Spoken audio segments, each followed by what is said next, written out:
Hi everyone, welcome to Daily Tech Tutor. Today I'll guide you through how to write a waiver of inadmissibility request.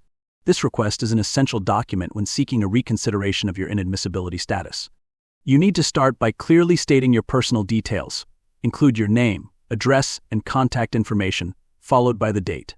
Then, direct your letter to the U.S. Citizenship and Immigration Services, specifying the office address along with the date. In the subject line, make sure to mention the reason for your letter. This will be a formal request for a waiver of inadmissibility. Don't forget to include your full name for easy reference. When addressing the officer, use a polite and formal greeting like "Dear, concerned officer," ensuring you are addressing the right department and maintaining professionalism throughout your letter. After that, write, "I am writing to formally request a waiver of inadmissibility under specific section. Due to," briefly state the reason for inadmissibility.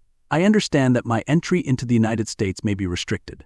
However, I respectfully request reconsideration based on," mention humanitarian reasons, hardship to a U.S. citizen or lawful permanent resident, or other relevant grounds. "I have strong ties to the United States, including," mention family, employment, or other significant factors, "and my continued absence would cause undue hardship to my spouse, children, employer, etc. I have enclosed supporting documents, including list key evidence such as medical records, financial statements, affidavits, or letters of support, which demonstrate my eligibility for this waiver. I sincerely request that U.S. Citizenship and Immigration Services review my application favorably and allow me the opportunity to reunite with my loved ones and contribute positively to my community. Thank you for your time and consideration. I look forward to your kind response. Sincerely, your name, contact information." Here's our sample waiver of inadmissibility request.